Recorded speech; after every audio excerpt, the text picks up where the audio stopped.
Salam sejahtera di dalam kasih Tuhan kita Yesus Kristus. Shalom. Puji Tuhan. Mari kita akan membuka Alkitab kita di dalam Injil Matius pasal yang ke-24. Injil Matius pasal 24.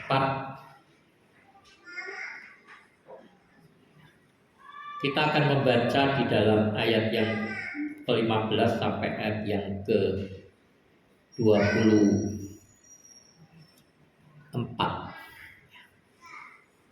Injil Matius pasal 24 ayat yang ke-15 sampai ayat 24. Judul berikutnya adalah siksaan yang berat dan Mesias-Mesias yang palsu. Jadi apabila kamu melihat pembinasa keji berdiri di tempat kudus, menurut firman yang disampaikan oleh Nabi Daniel, para pembaca hendaklah memperhatikannya.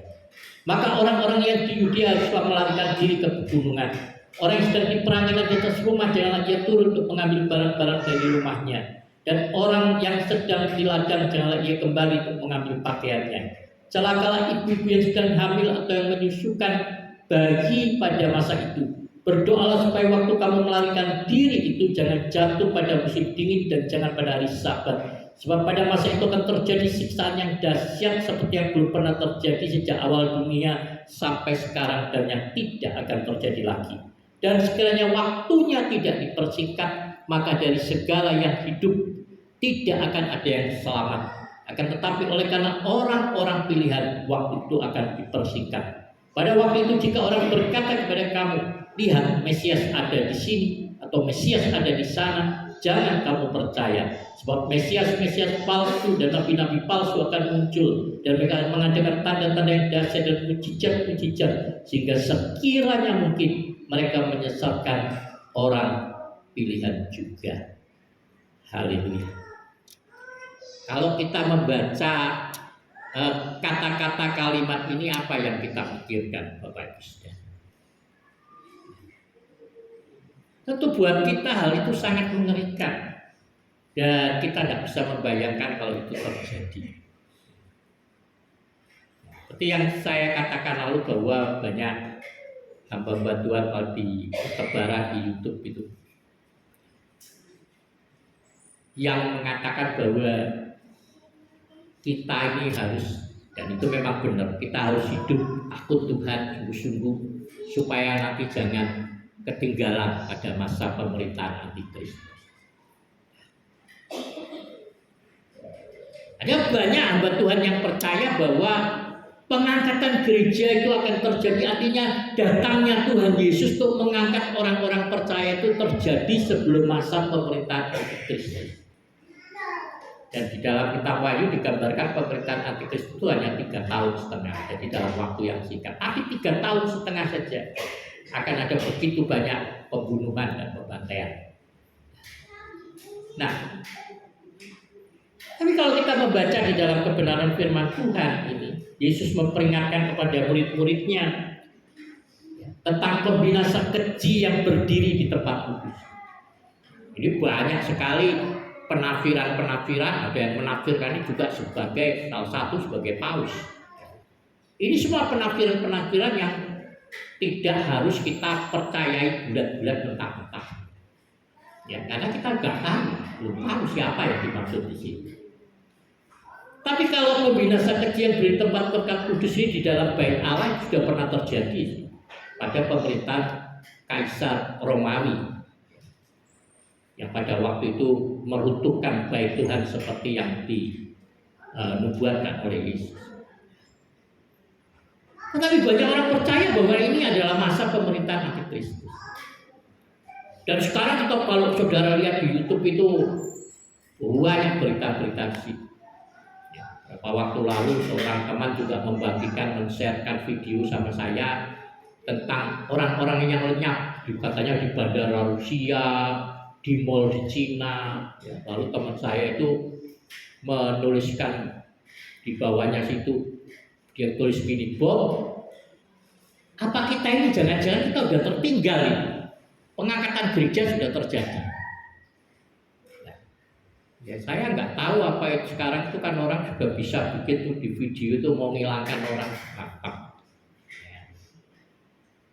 Jadi saya cuma jawab begini, ya kalau itu terjadi bersyukurlah, berarti Alkitab itu benar, ya kan? Nah, ada hamba Tuhan yang nakut-nakutin. Dia bilang kalau saya ketinggalan masa antikris, saya ini pasti murtad katanya. Padahal dia hamba Tuhan gede. Saya kaget juga dengar dia ngomong gitu. Nah ini kalau pikiran saya nih sebagai seorang gembala, saudara. Kalau Tuhan memberikan standarnya bahwa kita harus sempurna sama seperti Bapa kita sudah di surga adalah sempurna dan kuduslah kamu karena aku kudus adanya. Untuk itu orang-orang yang layak untuk menerima pengangkatan diangkat waktu Tuhan datang. Saya mau tanya nih siapa di antara kita yang hari ini berani mengatakan bahwa saudara pasti diangkat waktu Tuhan datang. Nah. Maka kalau kita bicara jemaat gereja Tuhan, percaya sebagian akan tertinggal, sebagian besar. Gitu. Dan kalau saya pikir-pikir sebagai seorang gembala, sebagai gembala saudara, kalau Tuhan bilang mengangkat saya, mungkin saya akan bilang sama Tuhan supaya saya ditinggal aja untuk nemani saudara. Nah, kalau tidak ada gembala itu tidak ada yang muatkan. Iya dong. Nah, jadi kalau dia gembala yang baik, ya pasti dia bersedia untuk ditinggal untuk ngawasi domba-domba yang tersisa. Artinya untuk menguatkan. Jadi kalau memang Tuhan datang dan kita tertinggal, ya kita harus memilih opsi. Opsinya apa? Untuk mempertahankan nama Yesus sampai kematian. Walau disiksa, walau dibunuh, tapi saya selalu katakan juga, tidak usah tunggu masa pemerintahan, tidak tunggu masa siksaan besar, tidak tunggu masa itu. Sekarang aja kita itu sudah nggak sungguh-sungguh amat. Sekarang saja kena penderitaan yang kecil aja sudah minggat. Sekarang aja udah merasa nggak diberkati, minggat. Diberkati, minggat juga. Ya. Tapi tentu saja saya mengharapkan dan mendorong Bapak Ibu Saudara semua kita, mari kita ayo kalau kita memang takut dengan masa pemerintahan antikris, kita berharap kita diangkat, ayo sungguh-sungguh dalam Tuhan. Tapi tidak usah bingungkan kapan Yesus datang, kapan pemerintahan antikris. Alkitab kita tidak secara jelas menyatakan. Kalau kita baca di sini dan kemudian perikop selanjutnya di dalam ayat yang ke-29 dan 30, di situ dikatakan, segera sesudah siksaan pada masa itu matahari akan menjadi gelap dan bulan tidak percaya dan bintang-bintang akan berjatuhan dari langit dan kuasa-kuasa langit akan goncang. Pada waktu akan tampak tanda anak manusia di langit dan semua bangsa di bumi akan meratap dan mereka akan melihat anak manusia itu datang di atas awan-awan di langit dengan segala kekuasaan dan kemuliaannya, dan ia akan menyuruh keluar malaikat-malaikatnya dengan meniup sangkakala yang dahsyat bunyinya, dan mereka akan mengumpulkan orang-orang pilihannya dari keempat penjuru bumi, dari ujung langit satu ke ujung yang langit yang lain. Kalau ini adalah sebuah kronologi, maka berarti pengangkatan gereja terjadi sesudah masa antikris, Pak. Sesudah masa aniaya itu. Artinya orang-orang yang bertahan pada kesudahannya yang Tuhan akan. Ya. Jadi menurut saya kita nggak perlu dibingungkan dengan penafsiran orang bahwa kapan Tuhan datang. Yang penting hari ini ayo kita hidup sungguh-sungguh di dalam Tuhan. Yang penting hari ini mari kita sungguh-sungguh mengerjakan apa yang Tuhan mau. Mari kita sungguh-sungguh mengasihi Yesus. Mengingat bahwa orang yang bisa mengasihi, yang mentaati perintah Yesus hanya mereka yang mengasihi Yesus. Jadi kalau kita belum bisa melakukan perintah Tuhan, itu berarti kita ini belum mengasihi Yesus. kasih kita kepada Yesus itu diukur dari seberapa jauh kita berani mengerjakan kehendak Tuhan dalam hidup kita. Meletakkan kepentingan kita di bawah kepentingan Tuhan. Kehendak kita di bawah kehendak Tuhan. Maunya kita di bawah maunya Tuhan. Rencana kita di bawah rencananya Tuhan. Sederhana saja sebenarnya.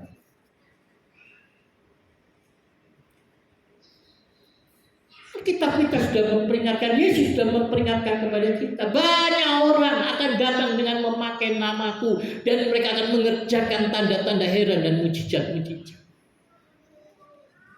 Dilihat di YouTube tuh sekarang banyak pendeta-pendeta luar biasa. Pendeta yang gak pernah kedengaran tahu-tahu muncul di Afrika. Tapi sebagian besar mereka ternyata penipu. Saya berpikir seharusnya sebagai hamba Tuhan itu kita harus meneladani Yesus untuk hidup secara sederhana. Saya mendapatkan uang dari Bapak Ibu Saudara melalui persepuluhan, persembahan syukur juga Tuhan kasih uang dari anak-anak Tuhan dari tempat-tempat yang lain yang berapa yang saya nggak pernah lihat wajahnya, tapi mereka mengirimkan uang mereka, mempercayakan uang mereka kepada saya. Untuk saya memakai uang itu sebagian untuk kebutuhan keluarga. Saya juga menggunakan uang itu untuk melayani orang lain, untuk memberkati orang lain, memberkati pekerjaan Tuhan. Seperti saya katakan kemarin, teman saya seorang hamba Tuhan bicara, saya tidak setuju dengan istilah perpuluhan, karena kita itu 100% milik Tuhan, maka semua milik kita punya Tuhan. Setelah itu hamba Tuhan ini bersaksi tentang bagaimana hidupnya, bagaimana dia bekerja di tambang, bagaimana dia menjadi broker begitu untuk mengupayakan mobil-mobil tambang dan lain-lain. Kemudian dia akan dihargai nilai 1 ton berapa juta begitu. Dan dia saksikan dia tidak mendapat apa-apa dari semuanya. Tapi dia berdalih, tapi tidak apa-apa, itu kan sebuah pelayanan. Buat saya omong kosong. Dan harusnya dia berani koreksi diri. Maka saya katakan kepada hamba Tuhan ini, itu semua dalam hidup kita, keberadaan kita ini sepenuhnya milik Tuhan. Tapi Tuhan memberikan kepada kita persepuluhan 10%, itu jumlah yang sangat kecil sebagai tolok ukur kasihmu kepada Yesus, ketaatanmu kepada Yesus. Nah kalau 10% aja kau gak sanggup, bagaimana kau memberikan 100%? Tapi kalau kita sudah memberikan 10% itu, setelah itu kita menyadari bahwa semua hal apa yang menjadi milik Tuhan. Sehingga pada saat Tuhan meminta kita, kapanpun, kita siap. Kita gak takut kehilangan. Orang yang merasa punya, orang yang merasa memiliki, itulah orang yang takut kehilangan. Kenapa kita kecewa, kenapa kita marah, kenapa kita bersedih ketika kita kehilangan sesuatu? Karena kita pikir itu milik kita. Tapi kalau kita sadar bahwa keberadaan hidup kita itu adalah milik Yesus, kita ini hanya dipercaya sebagai bendaharawannya Tuhan, pengelola milik Tuhan, maka ketika Tuhan suruh melepaskan, kita tidak akan merasa kehilangan. Kecewa sedikit boleh, tapi tidak kekecewaan berkepanjangan. Sehingga kita mengeluhkan kehilangan kita setiap hari sampai tidak pernah bisa move on. Ya.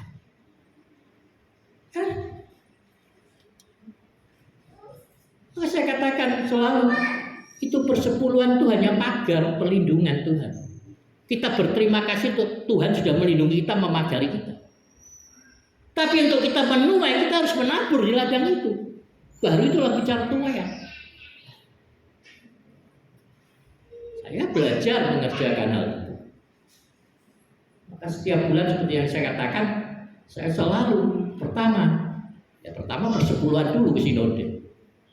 Lalu sesudah itu yang kedua, saya berikan untuk anak asuh, untuk hamba-hamba Tuhan yang selama ini saya subsidi. Pokoknya sebelum kebutuhan yang lain, biar nggak ada uangnya hari itu cukup itu saya kasihkan semua itu. Saya tidak mikir yang besok, yang lusa. Kenapa? Itu bukan urusan saya, itu urusan Tuhan. Kok saya kerja buat Tuhan kok.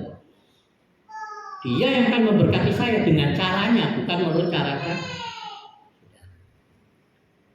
Dan saya sudah buktikan bagaimana cinta Tuhan. Ini istriku pernah marah sama saya. Mungkin dia perlu, saya lupa itu. Saya bilang tidak ada duitnya. Dia berapa hari kemudian saya membeli sesuatu, dia marah. Katanya tidak ada duit, kok beli? Loh kan dia lupa itu masalah krono waktu itu. Waktu dia ngomong memang tidak ada duitnya. Tapi pas waktu beli memang saya ada duitnya. Lawang seperti saya bilang, falsafah hidup saya itu hidup seperti firman Tuhan cukup. Artinya apa? Hidup pas-pasan.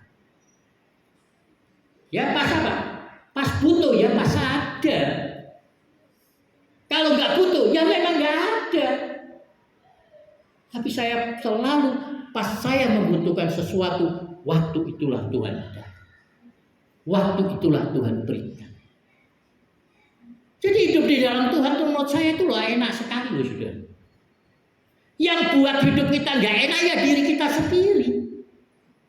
Lu kata firman Tuhan, apa yang kita ukurkan itu akan kembali Tuhan ukur pada kita. Saya ini belajar ini tentang bagaimana dulu ketika kami masih dalam kesulitan sudah. Wah, saya dulu awal kemana-mana naik kapal barang. Saya pengalaman naik kapal barang ini. Pengalaman nyaris tenggelam berkali-kali. Pas kemudi kapal putus di masa Limbu, 2 malam, 3 hari diajar gelombang besar di masa Limbu. Satu kali kapalnya hanyut sampai ke perairan Filipina, mati mesin 2 minggu, terombang ambing di laut. Kenapa saya waktu itu ukuran saya segitu iman saya itu? Pergi ya, mampunya kapal barang. Saya tidak mampu naik kapal penumpang. Saya menenangkan dalam pikiran saya tidak mampu naik. Maka selama saya. Tapi terus saya menikah. Waktu saya menikah, saya naik kapal barang, pergi ke Jakarta, yaitu kapalnya mau tenggelam di masa Limbu. As kemudinya putus. Jadi terombang ambing di masa Limbu. Waktu istri saya dengar cerita itu, dia melarang saya naik kapal barang. Jangan lagi naik kapal barang. Oke, kalau gitu saya tidak naik kapal barang. Saya mau naik kapal penumpang. Saya memberikan ukuran lebih banyak kepada Tuhan. Dan saudara, Tuhan mencukupkan. Waktu satu kali, karena kami berdesak-desakan naik kapal itu, Yosua masih kecil itu. Dia punya kaos berdesak-desakan sampai robek pakaian. Lalu istri saya menangis itu. Dia bilang, saya nggak mau lagi naik kapal, mau naik pesawat. Saya nggak bilang dengan perasaan kayak, oh, nggak bisa naik pesawat, uang kita nggak ada. Apa yang kita ukurkan itu akan diukurkan kembali. Nah, saya menetapkan memperluas ukuran saya. Saya bilang, Tuhan, saya nggak mau lagi naik kapal penumpang, mau naik pesawat. Loh ya naik pesawat sampai sekarang kemana-mana. Mungkin satu kali saya akan memperluas ukuran lagi, Tuhan, saya mau naik jet. Nah, kalau ada, belum ada jet. Ya. Jadi apa yang kita ukurkan, saudara? Berapa depa yang sudah ukurkan kepada Tuhan? Artinya ketika Tuhan mau kita memberi, ketika Tuhan mau kita menabur, ketika Tuhan mau kita mengerjakan kehendak Tuhan, apalah yang kita ukurkan kepada Tuhan?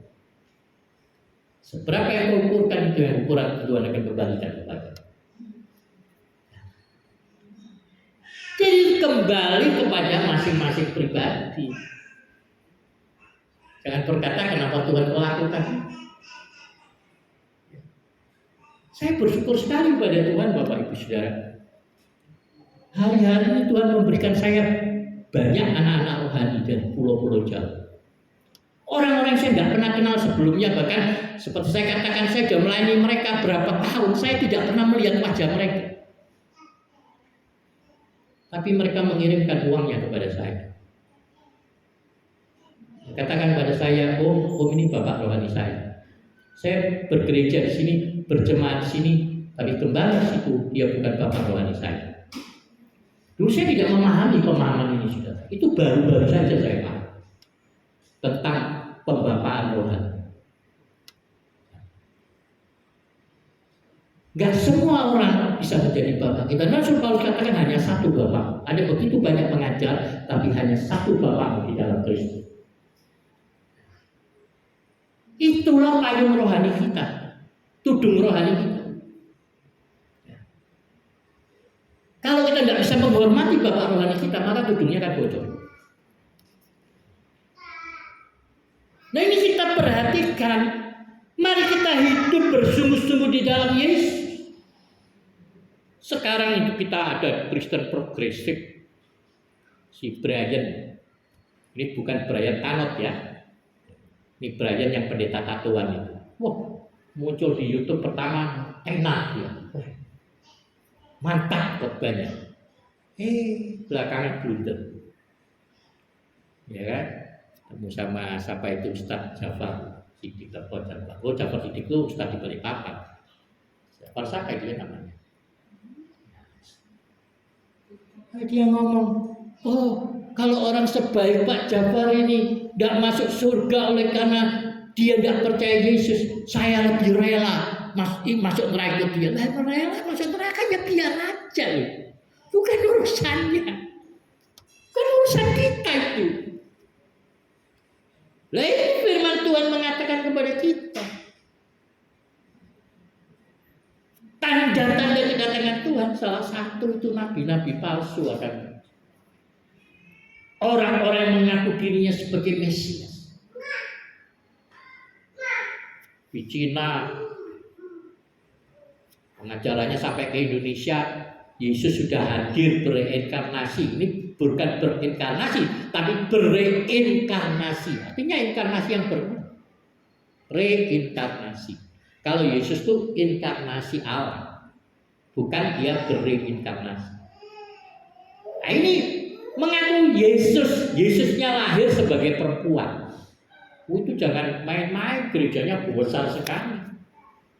Di YouTube banyak sekali khotbah-khotbahnya dan lagu-lagunya dari gereja Kristen yang Esa, Kristen yang Maha Kuasa. Lalu di Korea sekarang ada orang yang mengatasnamakan dirinya sebagai Allah Roh Kudus, Allah Ibu dan Allah Anak. Bapaknya tidak tahu kemana. Ada banyak orang datang dengan memakai namaku. Dan mereka mengerjakan tanda-tanda heran dan mujizat. Itu hanya satu tanda. Pada tanda yang lain adalah akan ada gempa bumi di peperangan antara bangsa. Sekarang ini sudah tanda-tanda peperangan itu mulai muncul.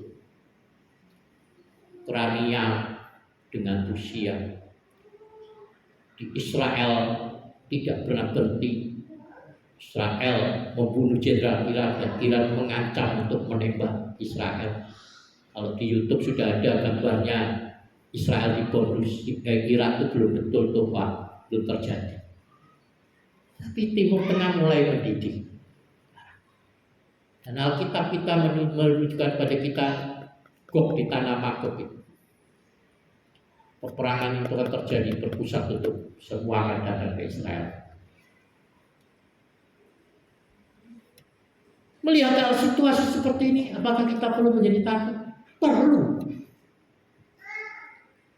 Tetapi ketakutan yang harus mendorong kita untuk kita lebih mencari wajah Tuhan. Ketakutan yang harus lebih mendorong kita untuk kita lebih dekat kepada Tuhan. Ketakutan yang harus mendorong kita untuk kita lebih bersungguh-sungguh di dalam Yesus. Mengerjakan apa yang Yesus mau. Jangan lagi cuma kejar kedudukan di dunia, popularitas di dunia, kekayaan di dunia.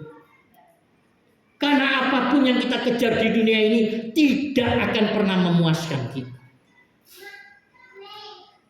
Apapun yang kau kejar di dunia ini, selain Yesus tidak akan ada yang pernah bisa memuaskan hati. Orang kan terus merasa kurang. Kalau dipikirkan itu, orang-orang di Indonesia, para pejabat kita sudah sangat kaya. Apalagi yang kurang, tapi kok ya masih korupsi. Yang terbaru itu Timah itu 721 triliun.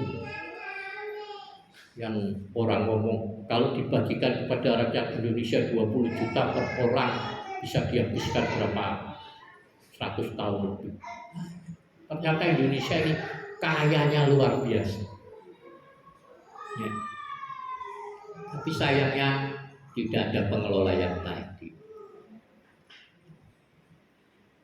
Ayo Bapak Ibu Saudara, mari kita bersungguh-sungguh mencari wajah Tuhan.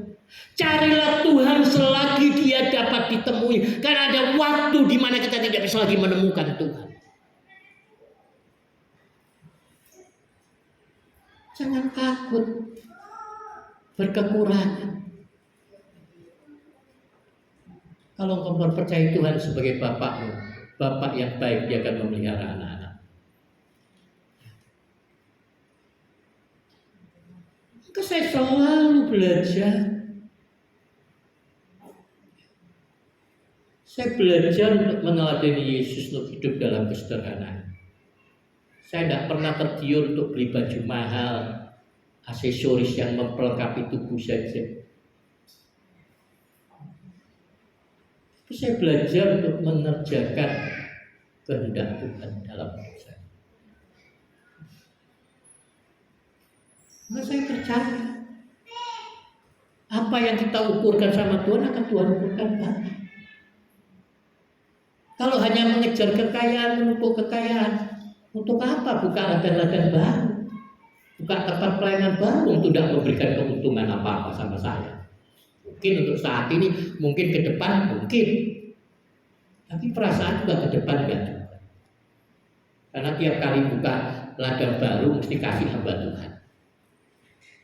Dan tidak ada hamba Tuhan itu yang saya kasih dalam tanda kutip ya. Saya serahkan jemaat pada mereka-mereka yang ingat saya, itu tidak ada.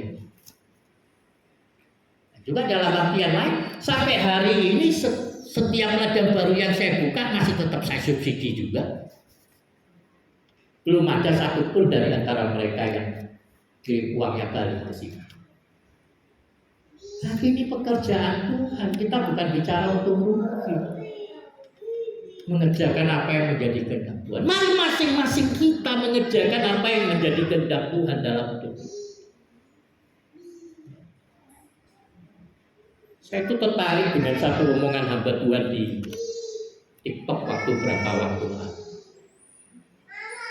Dia katakan begini, bahwa kita ketika kita di surga nanti, kita akan melupakan orang-orang yang kita kasih. Tetapi kesedihan di neraka itu bukan bicara siksaan. Tetapi karena orang-orang di neraka akan mengingat orang-orang yang mereka kasih, yang mereka tidak lagi bisa temui. Itulah kesiksaan yang sesungguhnya. Jadi saya pikir-pikir, dulu saya pikir gini. Ini dalam satu hal ini seperti saya pernah berdialog dengan teman dari Syekh Yehova. Syekh Yehova itu mempercayai kalau kita di surga itu kita jadi manusia baru. Artinya apa? Lepas hubungan dari semua yang di bumi ini, tidak ingat siapapun. Lalu saya bilang sama mereka, lah kalau lupa siapa saja, kita manusia baru, berarti bukan saya dong yang di sana, itu orang lain yang di sana. Lah, iya kan? Kalau kita tidak ingat apapun, berarti kita kan orang lain di sana. Ya, karena Syekh Yehova percaya tidak ada neraka. Semua orang yang berdosa lenyap begitu aja. Yang harus sama Tuhan ya, pilihan Tuhan yang masuk surga. Tapi orang-orang baru. Saya dalam surga nih, kalau pemikiran hamba Tuhan yang saya lihat di TikTok itu bukan berarti kita melupakan siapa diri kita. Tapi kita tidak akan mengingat dalam arti ada hubungan kita mengingat orang-orang yang kita kasih yang tertinggal.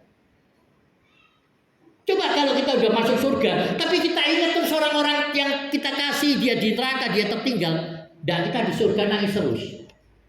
Nangis terus ingat pacar kita, nangis terus ingat suami kita, nangis terus ingat istri dan anak kita. Oh Tuhan, anakku di neraka. Dan surga lah penuh tangisan. Orang-orang kalau begitu mengasihi keluarganya, kalau itu tidak ketemu aja nangisnya minta. Kayak Ibu Andi kemarin saksi, ingat suaminya Jakarta nangis dia sampai sakit. Ingat suaminya sakit nangis dia. Kenapa? Karena dia mengasihi suaminya. Coba bayangkan kalau kita di surga lalu ingat orang-orang kekasih-kekasih kita yang menderita dan nangis terus. Nah itu dalam artian kita akan melupakan. Ya. Tapi kan kita mengingat orang-orang yang kita kasih yang bersama-sama kita. Hanya sungguh saya berharap bahwa kebersamaan kita bukan hanya di sini, bukan hanya di dunia ini, tapi kita bersama-sama ke surga. Harapannya kalau Tuhan Yesus datang kapanpun itu kita semua ketemu dengan Tuhan bersama di awan-awan. Saya tiap naik pesawat tuh lihat awan itu yang selalu saya rindukan. Selalu saya pandang awan lalu saya bilang, Tuhan kapan saya ada di sana. Kita ikut Yesus, mengiring Yesus, percaya Yesus. Hiranya banyak orang mempercayai Yesus, banyak orang menyerahkan hidup pada Yesus, tapi tidak punya kerinduan untuk surga. Tidak punya kerinduan untuk diangkat bersama-sama dengan Tuhan. Dari mana tidak ada kerinduannya? Kan kelihatan dari perilaku hidup kita setiap hari. Dari apa yang kita kejar setiap hari, dari apa yang kita cari setiap hari. Alih-alih daripada carilah dahulu kerajaan Allah serta seluruh kebenarannya, maka semua akan ditambahkan kepadamu. Yang kita ukur apa? Bukan itu yang kita ukur. Yang kita selalu ukur, yang kita selalu cari, yang ditambahkan. Kita melupakan untuk mencari kerajaan Allah serta seluruh kebenaran. Carilah kerajaan Allah serta seluruh kebenaran. Dalam arti kebenaran Allah itu sungguh-sungguh ada dalam hidup kita. Kita benar-benar hidup dalam kebenaran, menjalankan kebenaran Tuhan. Dan oleh kebenaran Tuhan yang ada pada kita, itu akan terlihat di mata orang lain di dalam perbuatan-perbuatan baik yang kita kerjakan. Kita tidak perlu membuktikan diri kita anak Tuhan dengan kebaikan kita. Tapi kalau kita anak Tuhan, pasti itu akan terbukti dengan sendirinya di dalam kebaikan. Karena memahami ini itu sebuah yang berbeda. Kita tidak perlu pamer sama orang dengan kebaikan kita dan menunjukkan kita anak. Makanya ada teman juga ini hamba Tuhan yang bilang bahasa harusnya kalau Pak Bobi itu ada pelayanan kesaksian, kesembuhan, pelayanan orang itu harusnya divideokan, masukkan di YouTube jadi kesaksian. Saya dengar Pak Bobi sering bagi-bagi sembako harusnya, dan itu juga ditawarkan pada orang yang kita bagikan sembako itu sama Pak RT. Pak Bobi tidak harus kita fotokan orang-orang ini yang terima bantuan. Lalu dia bilang tidak perlu serahkan KTP. Lalu untuk apa Pak KTP-nya? Oh saya bukan calon yang butuh KTP. Saya tidak perlu membuktikan itu bahwa supaya oh ini loh pendeta baik. Nah itu tidak. Karena hidup saya tidak didasarkan pada penilaian orang terhadap saya. Hidup saya didasarkan pada penilaian Tuhan. Karena kalau hidup kita didasarkan pada penilaian orang, kita akan mudah untuk kecewa. Kita akan mudah untuk menjadi lelah dalam melayani Tuhan. Kalau kita mendengarkan selalu perkataan orang tentang kita. Saya nggak pernah pedulikan penilaian orang tentang saya. Selama saya yakin saya melakukan hal yang benar.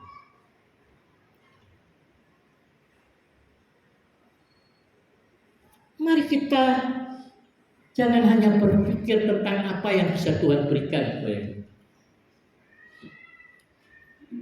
Tapi mari kita berpikir tentang apa yang Tuhan akan kerjakan di dalam masa yang mendatang. Sehingga kita bisa menjadi orang-orang yang seperti 5 anak darah yang pandai,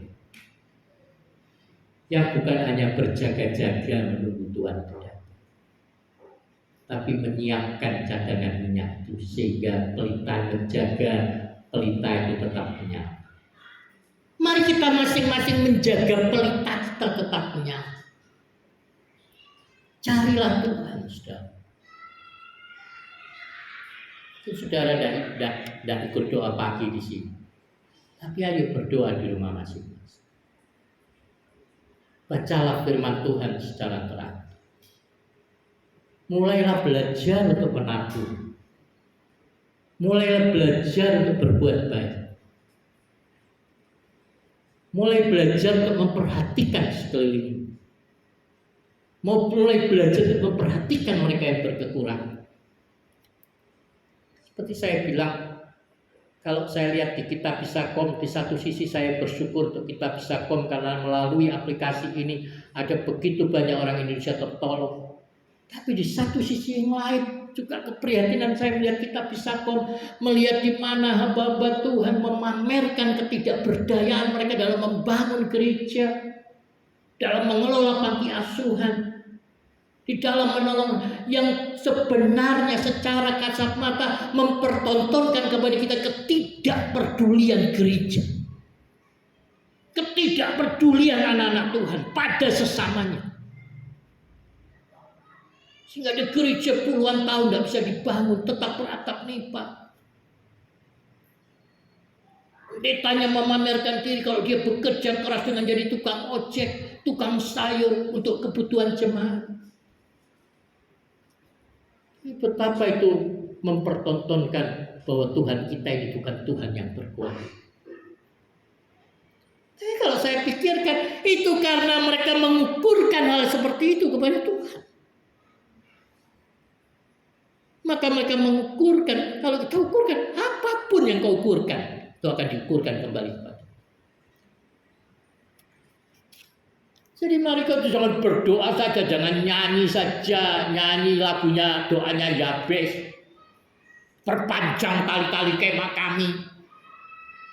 Enggak mau mengukurkan itu kepada Tuhan. Gimana mau diberkati kalau tidak mau menabur? Apa yang kita akan tuai kalau kita tidak berani menabur? Apapun taburan dalam bentuk apapun, pelayanan dalam bentuk apapun.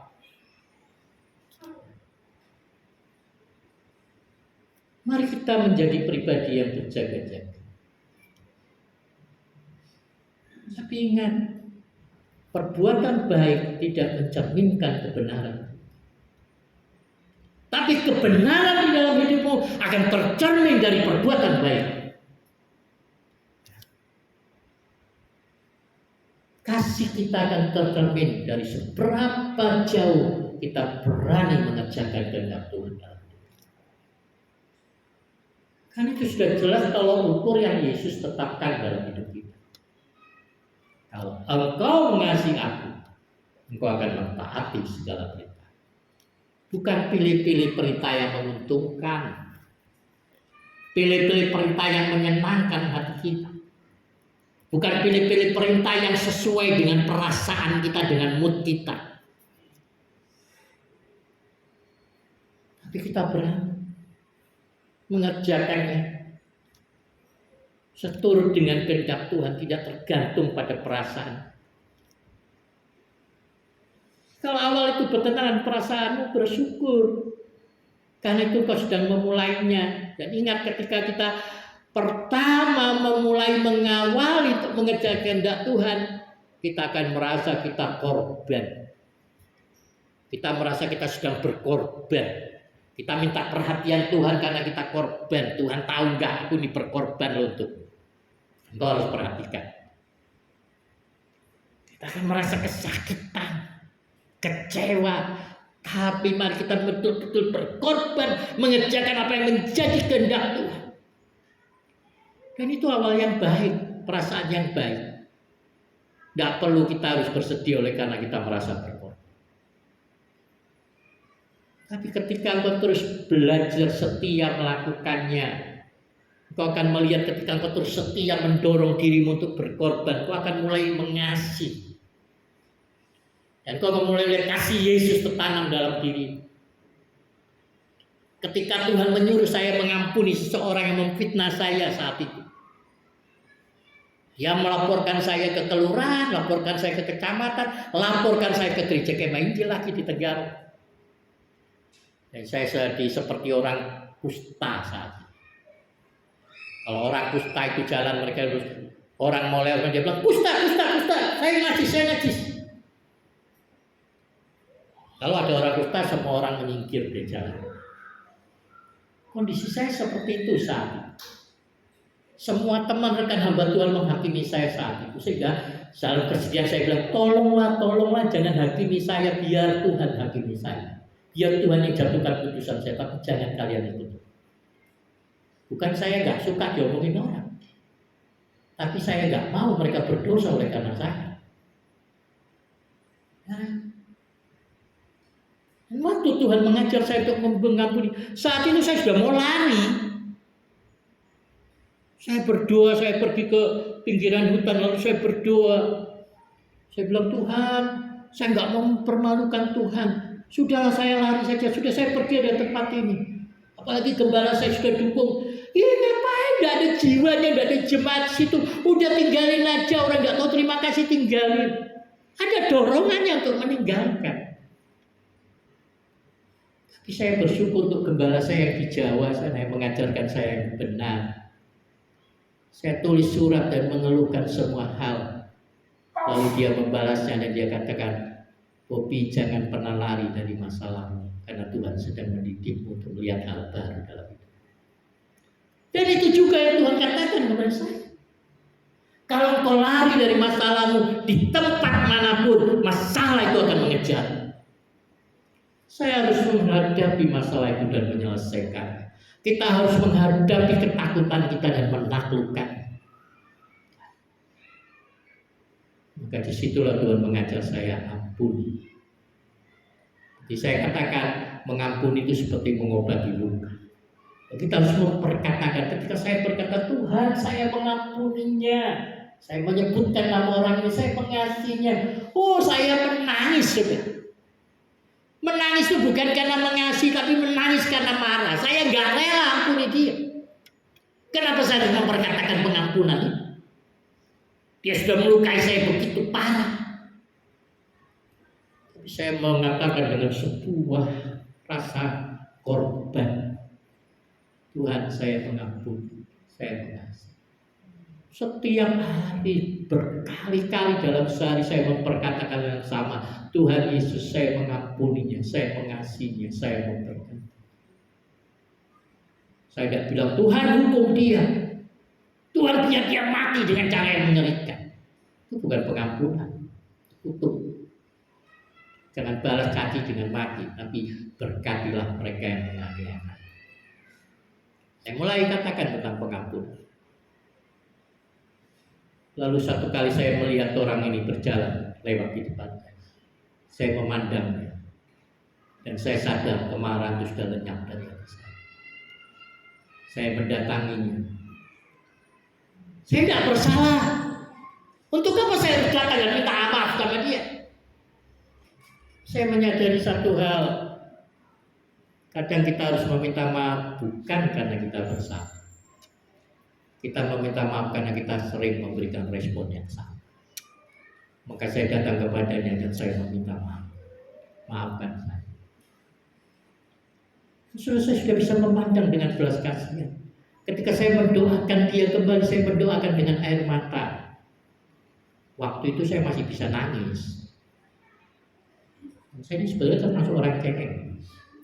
Jadi saya menangisinya untuk Tuhan menyelamatkan.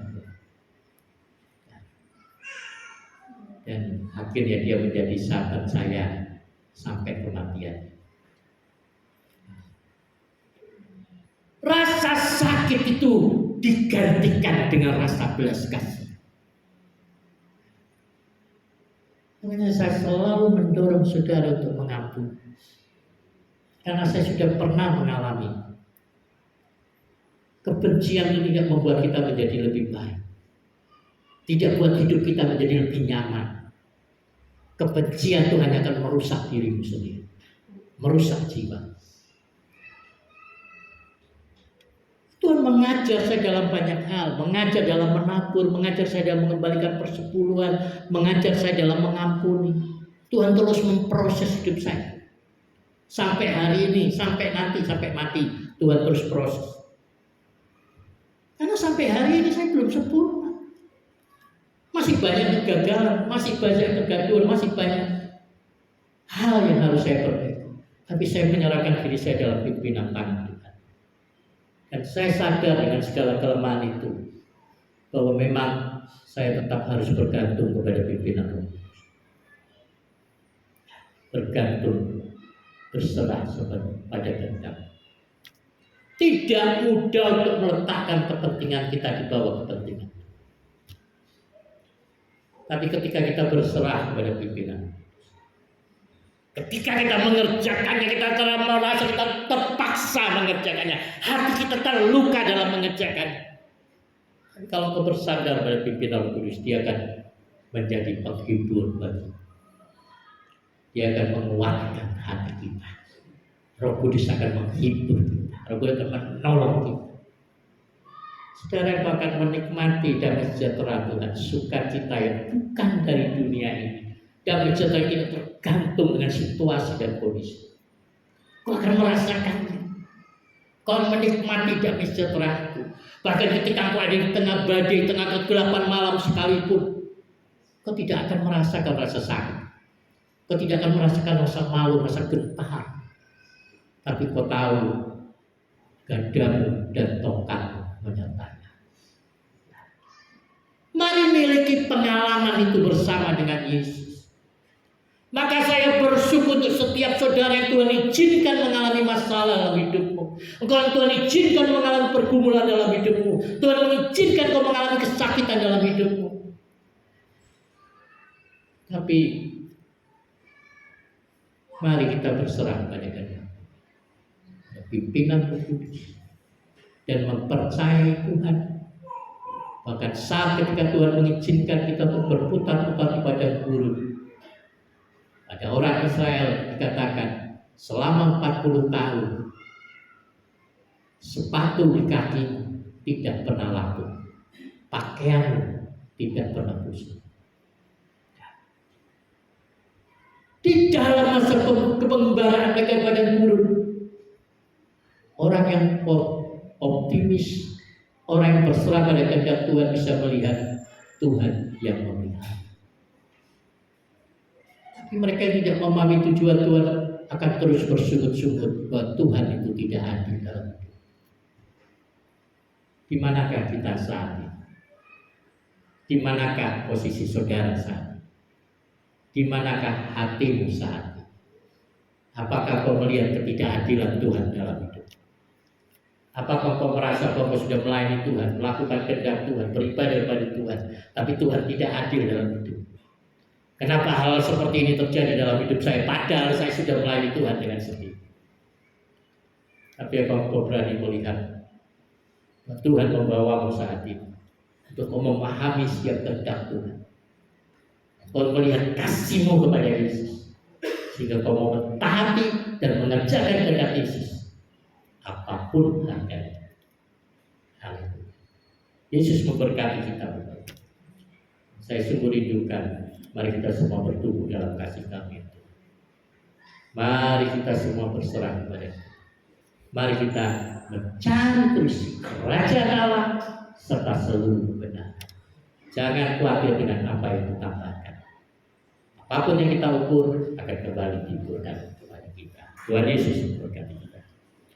Haleluya.